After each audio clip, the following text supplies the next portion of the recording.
paso en busca de algún verso. Nos libros a imaginación atópase a cachón. No planeta fantasía, a imaginación e a enerxía. No planeta fantasía, a imaginación e a enerxía. No planeta fantasía, a única fonte de enerxía é a imaginación. Unha crise enerxética asola o planeta. O Consello de Sabios Fantásticos decidiu enviar a 4 intrépidos cosmonautas para buscar a imaginación pola galaxia.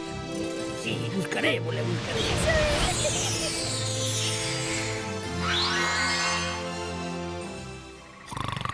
Ese libro meu. Escoitade, o comandante fala en soños, que divertido. A ver que di. Quero que lides a me contos a mí. Atención, queren roubar os nosos libros. Hai que espertalo para continuar coa nosa misión. Mellor que siga dormindo, que é moi divertido que falan soños. Non sexas tan enredante, Cioncho. Comandante, esperta! Esperta! Recoiro co pó de estrelas, non hai que nos perte. Merliño, tenta ti co corno. Miau. Miau. Nin con estas. Necesitaremos un pouco de auga fresca. Imos ao río que está aquí ao lado. O río. Paspán, collemos auga e mollamos o bigote. Así seguro que esperta. Miau. Deixádeme coller a min a xarra de auga para espertar ao comandante dunha vez. Ten cuidado de non caer ao río, que vai moi cheo. Ei, mirade o que leva a corrente. É un libro. Miau. Que sorte! Ademais da auga, conseguimos un libro! Esperto eu. Con cuidado, a modiño.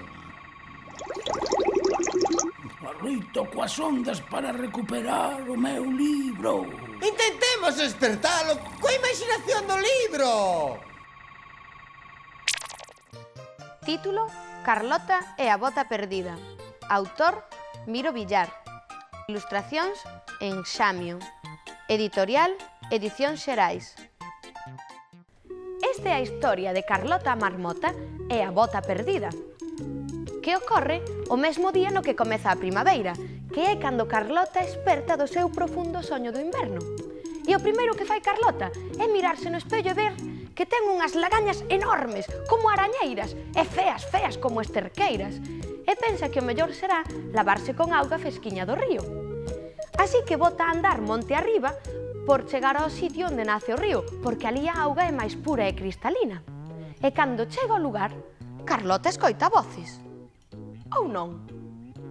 Pon a man á orella, presta moita atención. Silencio, nada de nada. Será logo que está errada, pero non, o vento volve a cantar, e desta vez sí que se oe. Socorro, que afogo! Club, club, club, que morro! Os berros veñen da orela e Carlota ve no ve, contra a corrente baixa, unha bota a punto de afogar. Que dilema, pensa Carlota, non sabe o que ha de facer. E o único que se lle ocurre é responder: tranquila, non hai problema. E mentras tanto pensa como ha de rescatar a bota. Entón, cos seus dentes corta 4 polas de salgueiro e vainas botando río abaixo por ver se a bota se pode agarrar a elas. Pero a bota non é capaz. E cando está a pique de coller a última, a auga fai un remuiño e a bota comeza a afogar pouquiño a pouquiño. Carlota está desesperada e a bota a piques de afogar. E entón, nese momento, aparece Xonxa que pesca no río allea a todo eso. Xonxa é unha lontra gorda e un pouquiño xorda. E Carlota chama por ela: Xonxa, Xonxa! Pero Xonxa non se entera. Xonxa, Xonxa! Pois sí que está xorda a lontra. Carlota xa desesperada, e nese momento xusto, a lontra levanta a cabeza por enriba da auga. A lontra comprende por fin o perigo e vai nadando hasta o sitio onde está a bota. Agarra fortemente e leva para a Aurela e senta ao lado de Carlota. A bota respira tranquilamente, bota case 100 litros de auga fora e cando xa está recuperada, agradécello moito a Xonxa. Pero Xonxa dille que non, que lle dé as grazas a Carlota.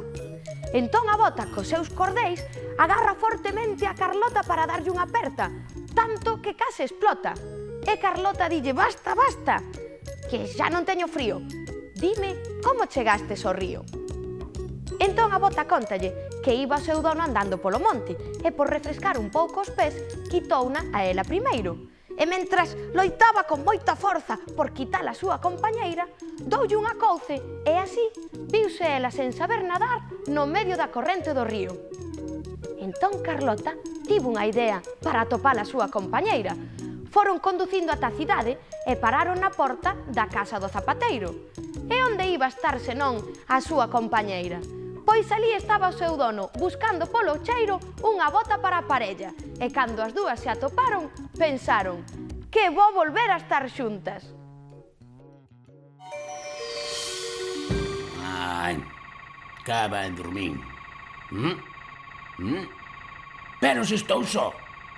Os pillabans dos meus amigos marcharon sen min a buscar algún libro. E agora só que vou facer? Bah, dormirei un pouco. Recoiro co pó de estrelas. Que me meteste de medo? Comandante, iso non o podes dicir. Iso sempre o digo eu.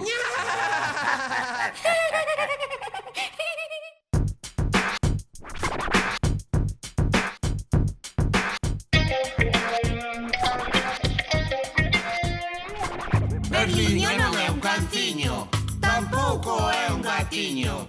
Tal só é o grande Berliño, cun corno moi chusquiño. Os nenos co corno quero protexer e contos quero lles traer. Pola galaxia buscamos planetas cheos de fantasía e de moitas letras. Berliño non é un canciño, tampouco é un gatiño. Tal só é o grande Berliño, cun corno moi chusquiño. Co meu corno crear fantasía dame moita alegría.